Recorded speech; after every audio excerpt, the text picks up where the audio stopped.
oppression, cycles of injustice, and marginalization. Any injury on this group of people around the world is an injury to all of us. That is why we are united in common destiny with all men and women around the world who are genuinely struggling for their freedom. They are our brothers, they are our sisters. More importantly, we have a very important, a very heavy task before us. Anambra election must be boycotted. They think that we are all gone, but they were surprised that great Biafrans in different parts of Biafra land converged in Anambra 2 days ago. What was the result? They were all stamping for safety. Some of them are asking, oh, hasn't Anakan come back? I thought he's gone. And we are telling them that the journey had just begun and that their nightmares have just started. We ask the Most High God to calm down His majestic power, His mighty valor, to enveloping every one of us here, our families, our relations, and indeed the entire Ipob family members around the world. It shall be well with all of us. Amen. This is the promise that the Most High God has made to us. Otherwise, we will not be here doing what we're doing. We ask Him to remember His promises to our ancestors, to our progenitors, and indeed this present generation of Biafrans, who are standing in the gap for millions, wherever our leader, Mazen Nnamdi Kanu, is. It shall be well with him and his family. And all hardcore dedicated Biafrans. Muhammad Buhari will never know peace. Because he represents evil and everything that is bad.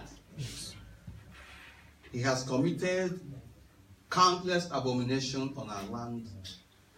The worst aspect of it is that there are some people who are aiding and abetting and indeed propagating these heinous crimes against our people and on our land. The so-called Ohanes and Igbo, the so-called Southeast governors, and some clergymen who are, of course, hiding under the pretext of preaching the word of God. There cannot be pastors, there cannot be reverend fathers when our people are being killed, when the blood of innocent Biafrans are being spilled and they will keep quiet. It is not the Spirit of God that is propelling them. For the Spirit of God will always aim to preserve life. And wherever there is freedom, Biafrans will always be there. We shall liberate the land of Biafra because millions have died because of that name. They did not die because they want to restructure Nigeria. They did not die because they want one Nigeria. They died because of their freedom. They paid the ultimate price in the process. And therefore, we will not abandon them because they didn't abandon us. We shall complete that journey. And if any one of us here is not ready, the best thing to do is to quietly chicken out. Do you think that we are not ready? No! We are ready. We are ready. We are ready. We are ready. We are ready. And let us move forward. First of all, Anambra election must be boycotted. How many of us here have called our family member? Let us be sincere. Me. How many times? Me. Each time I call. That's good. Every day. That is good. This is part and parcel of the work we are supposed to do. Our people are on the street in Biafra land. They are using their heads, their bodies to receive bullets and gunshot wounds. We are in foreign land. We have to do the minimum. The minimum responsibility on our side is to continue to ask them to continue to encourage them, and more importantly, to stay at home on 18th of November 2017, that Biafra may come. Some people don't understand what this means. Muhammad Buhari is panicking. Aso Rock is panicking. They are running helter-skelter. Because of IPOB, they are now talking about restructuring. And when they unleashed terrorism on our people, they killed many of our people, they took away our leader. They now popped champagne. They are now jubilating. Then we are telling them that it is too early for them, because they are yet to see what is to come. What is coming behind us is more than Nnamdi Kanu and all of us put together. Like I said, wherever our supreme leader is, we shall be well with him. He stood in the gap for millions of people when so many were still sleeping. Today, what he has done, together with dedicated Biafrans around the world, has ushered in the fresh air of liberation, fresh air of boldness and courage, even in the camp of our enemies, even among those who call themselves Nigerians. They are beginning to fight themselves. That is how the Spirit of God works. The Pharaoh of our time, Muhammad Buhari, will never know peace. The spirit of innocent Biafrans massacred in cold blood will rise up. They are already rising up. They will continue to torment him. They will continue to hound him until he disappears from the face of this planet Earth. The same goes to all those who are supporting him. The most treacherous individuals and groups in Biafra land. Abomination is an abomination. It is our responsibility, individually and collectively, to stand for the truth and against injustice. You are a privileged group of people, and you don't allow those who are looking up to you to be discouraged. We will continue to move ahead and ahead. We ask the Most High God to bless all the work of our hands, that in the end, Biafra will be restored. This is a special broadcast, a very important event here. One of it is the launching of the Biafra telegraph here in the city of Copenhagen in Denmark. Of course, so many things have been done before now. There was launching going on, and there were other side events.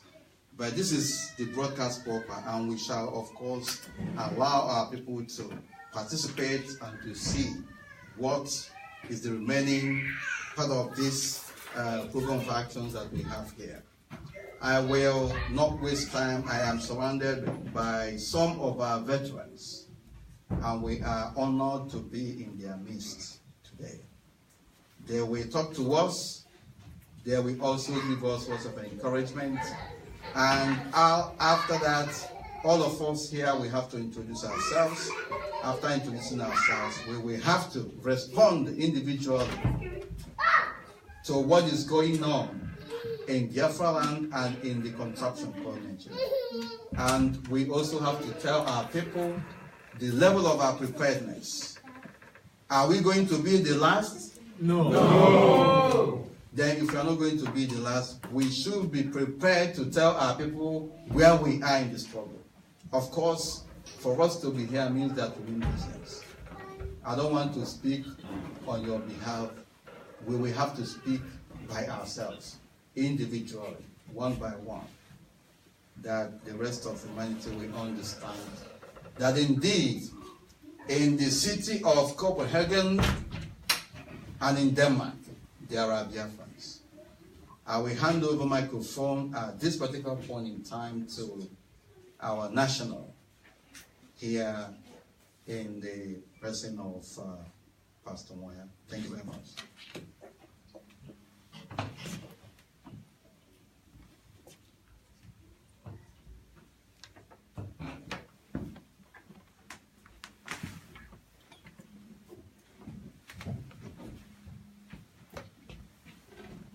Thank you very much. Thank you, fellow Biafrans, men and women that are here today. We are very happy. Ipob Denmark are very happy to see you all. We are grateful that we called and you people answered us.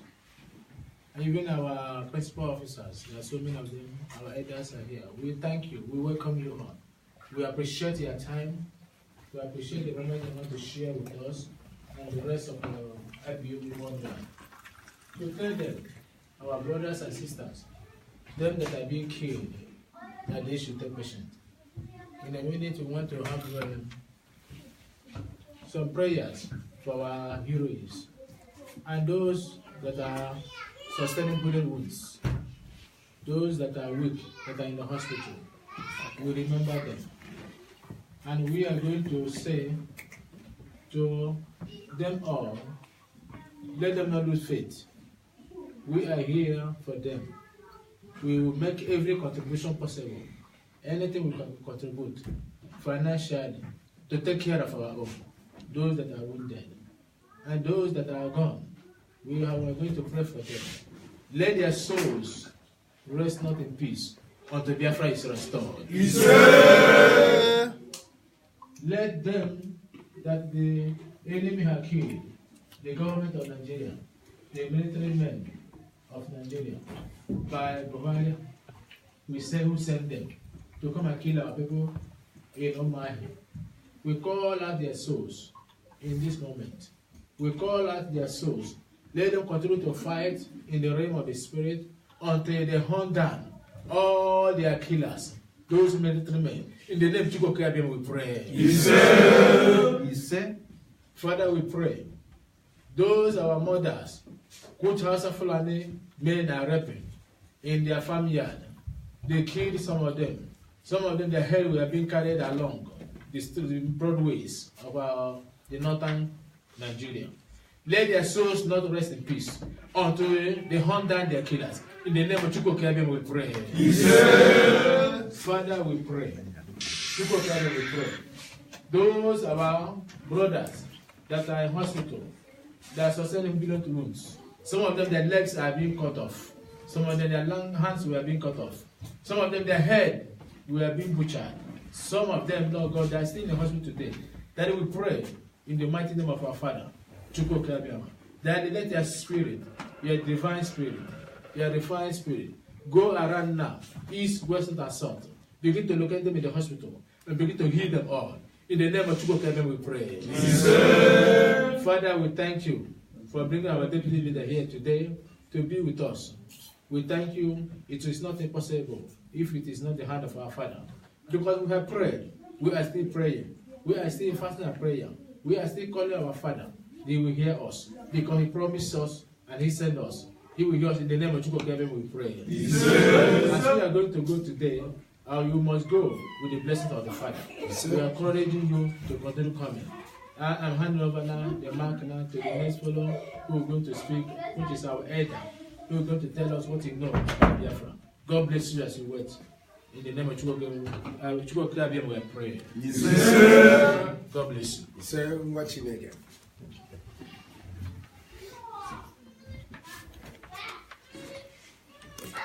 Ipob. One family. Ipob. One family. Let me please thank the Deputy Leader of Ipob, Chief Uche Mefor, for being around this evening together with us. It's nice to see you around. Why do I say so? Because I'm thinking all the way back to the year 2009. That was my first time. I had somebody, Nnamdi Kanu, Radio Biafra. I was almost dropping my cup of tea on doing it. I said, what? That was many years after Biafra was over. I wasn't at home when it took place. I was away. That was 1967 to 1967.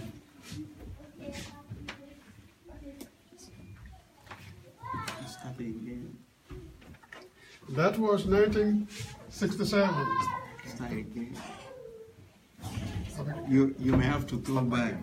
Start A little bit afresh closer. because people were not hearing what you were saying. Okay. It's okay now. Is that okay now? Yeah, just start afresh. I'll start afresh. Yeah, so that people will hear what you Yes, I'm sorry for the intermezzo. I was just trying to explain to those around us that it's very nice to have our deputy leader, Chief Uche Mefor, for being around with us. The Biafran issue has been dragging on a long time. It started all the back, 1967. I was at a technical school. They said there's a war in Nigeria. What was wrong? They said Biafrans have wanted to pull away from Nigeria, and some people didn't want that. Later on, we found out why.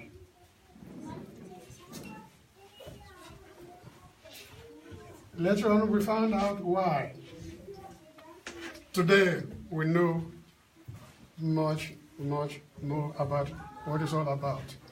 But being in Scandinavian, where we are broadcasting from today, the heart of Copenhagen, the people of Scandinavian countries, they did quite a lot to help us humanitarianly to support Biafra and whatever they were doing.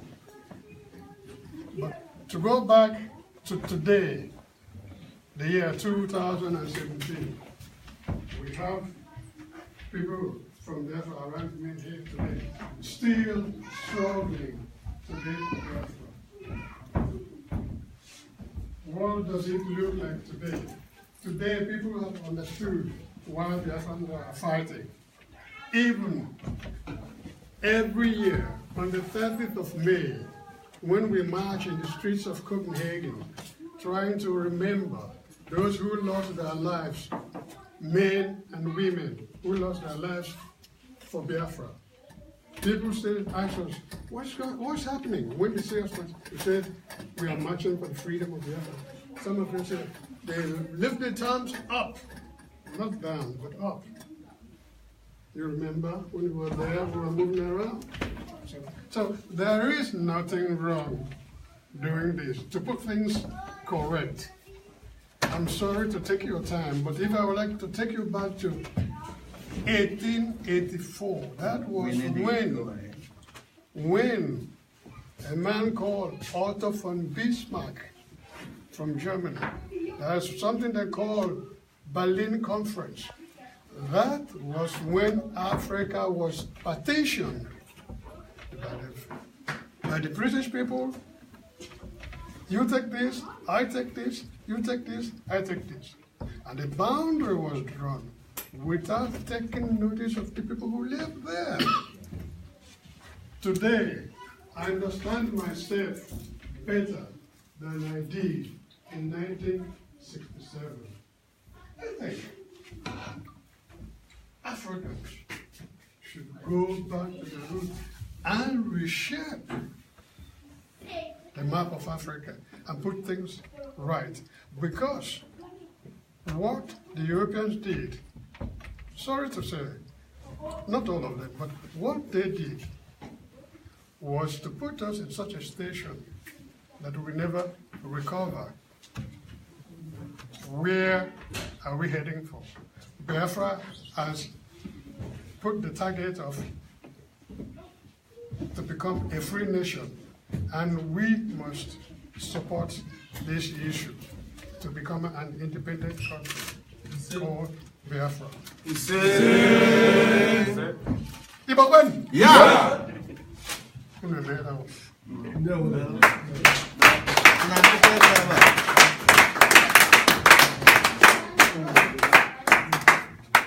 Now we'll give over the microphone to one of our patrons who will give some remarks on what our Papa has said.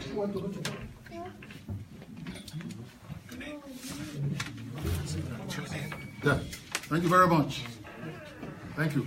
And my name is Eric Benson, and I hail from Warri in Delta State,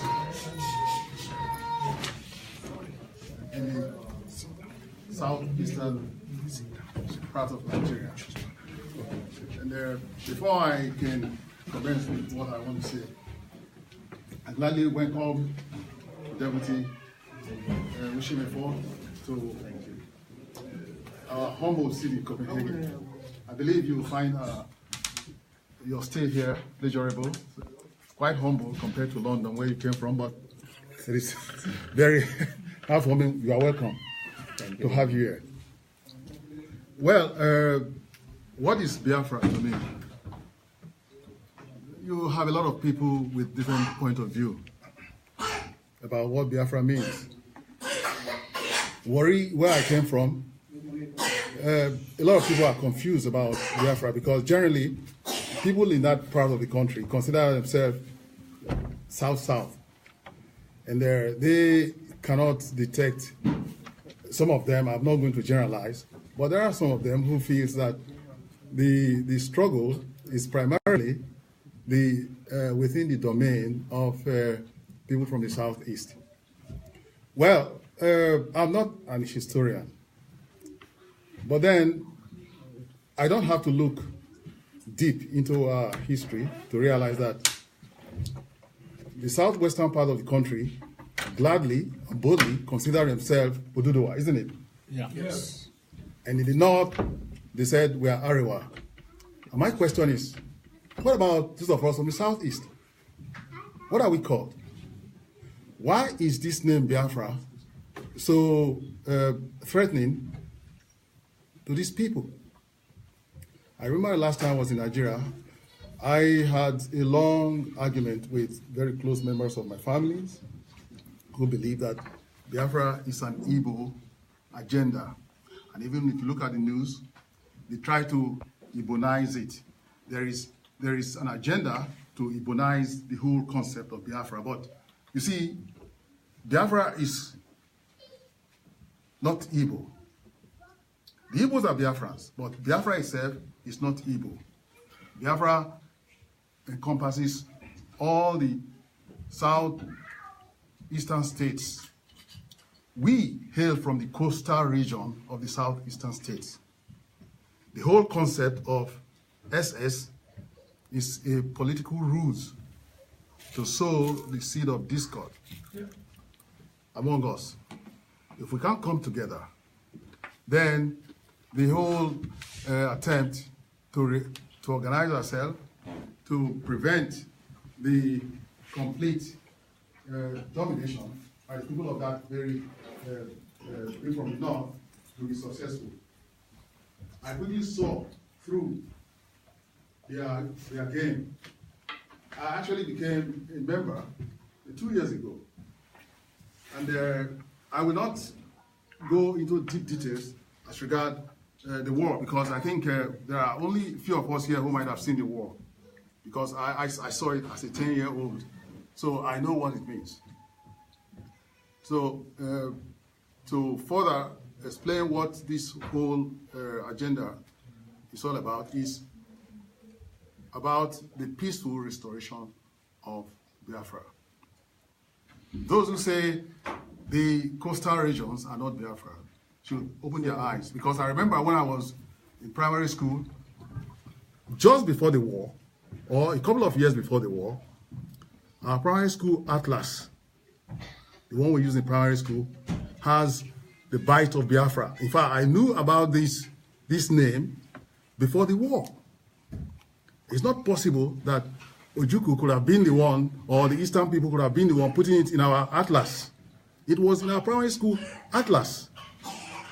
This was in Decades ago. yeah, decades. I'm talking about 63 here before I think the war started. Was it not 67? Yeah. So who put that bite of Biafra in the school atlases of all Nigerians? Is it Ojukwu who did it? No. So these are some of the things most of our people, our brothers in the South, don't want to talk about. They don't want to talk about it because the federal government have created a very poisonous atmosphere. That is this idea that the Igbos are all interested in dominating that region, and that was how the war started. And you know, there's a whole lot of stories about the dominance and the domineering attitude of the Igbo people. So of course, if you are a 10-year-old, you don't know much. But when the war ended, we decided to continue with life. No one wants to think about what happened. But I saw the actions of the federal government when they came to our area after the war ended, how they sometimes terrorized the locals. They broke down buildings. In Warri, you have many buildings built by the Igbo people, and they tore down these buildings. I witnessed all these things with my eyes. I saw it. I don't need to be told. So already, right from the beginning, one could see that there is a very deep and very widely entrenched hatred for the Igbo people. But today, it's a different thing. Why is the whole idea and concept of Biafra very interesting to me? A person from Warri, I'm an Ishekiri by nationality. Why? Well, to me, it's very, very simple. If you look at the world, if you see how nations are built, you will see that Nigerians got a raw deal from the very beginning. As far as I believe, Nigeria was created to fail. There's no way that Nigeria will ever succeed. Look at the present configuration of the people. Now, many so-called prominent Nigerians often refer to the United States. They say, oh, look at the US. Not long ago, the